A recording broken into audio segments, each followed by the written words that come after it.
नमस्कार, आप देख रहे हैं एसपीएन 9 न्यूज और मैं हूं आपके साथ मनीष कुमार सैनी। महाराष्ट्र विधानसभा चुनाव में सीटों को लेकर महाविकास आघाड़ी में सहमति नहीं बन पा रही है। जानकारी के मुताबिक कई ऐसी सीटें हैं जहां शिवसेना यूबीटी और कांग्रेस के बीच, कुछ और सीटों पर शरद पवार की पार्टी और शिवसेना यूबीटी के बीच तकरार है। इन सब के बीच महाराष्ट्र एनसीपी एसपी के अध्यक्ष जयंत पाटिल का बड़ा बयान सामने आया है। जयंत पाटिल ने कहा कि महाविकास आघाड़ी में सब कुछ ठीक नहीं चल रहा है, कोई विवाद नहीं है। आज भी हम चर्चा करेंगे, कोई विवाद होगा तो शरद पवार, उद्धव ठाकरे और कांग्रेस के वरिष्ठ नेता इसे सुलझा लेंगे। उन्होंने ये भी कहा कि महाविकास आघाड़ी में सभी एक जैसे हैं, कोई बड़ा या छोटा नहीं है। इसके अलावा महाराष्ट्र में होने वाले विधानसभा चुनाव से पहले प्रधानमंत्री नरेंद्र मोदी और गृह मंत्री अमित शाह के दौरे पर जयंत पाटिल ने बड़ा तंज कसा है। उन्होंने कहा कि पीएम नरेंद्र मोदी और अमित शाह जितनी बार भी महाराष्ट्र आएंगे, एमवीए को उसका फायदा मिलेगा।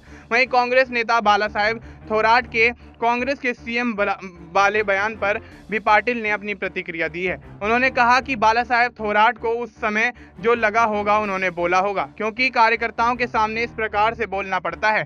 साथ ही साथ महाराष्ट्र में कई जगहों पर हुए तनाव पर जयंत पाटिल ने कहा कि पिछले कुछ दिनों से इस प्रकार की घटनाएं सामने आ रही हैं।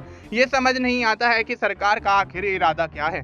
उन्होंने सवाल किया कि क्या सरकार दंगे करवाना चाहती है। आपको यहाँ ये भी बता दें कि पिछले कुछ दिनों में महाराष्ट्र के अलग अलग जिलों से तनाव की घटनाएं सामने आ चुकी हैं, और ऐसे में जिस तरह से आगामी विधानसभा चुनाव से पहले महाराष्ट्र के अंदर स्थिति दूभर होती हुई नजर आ रही है, और ऐसे में भारतीय जनता पार्टी के साथ साथ कांग्रेस और तमाम दलों के बीच सियासी खींचतान जारी है। तो ऐसे में आगामी समय में कहीं ना कहीं सीएम शिंदे को एक बड़ा झटका लगता हुआ नजर आ सकता है, और जिस तरह से तमाम विपक्षी दल यहाँ पर एमवीए की मुश्किलें बढ़ाते हुए नजर आ रहे हैं, तो कहीं ना कहीं मुकाबला आगामी विधानसभा चुनाव से पहले ही काफी ज्यादा दिलचस्प होता हुआ नजर आ रहा है। और ऐसे में आगामी विधानसभा चुनाव के परिणामों के बाद आखिर सरकार किसकी बनती हुई नजर आएगी, ये भी देखना दिलचस्प होगा। क्या मौजूदा सरकार एक बार फिर से वापसी करेगी या फिर नई सरकार का गठन होता हुआ नजर आएगा। फिलहाल आपको इस मुद्दे पर क्या कुछ लगता है, आप अपनी राय हमें कमेंट करके बता सकते हैं। बाकी देश और दुनिया से जुड़ी तमाम जानकारी के लिए आप देखते रहिए एसपीएन 9 न्यूज।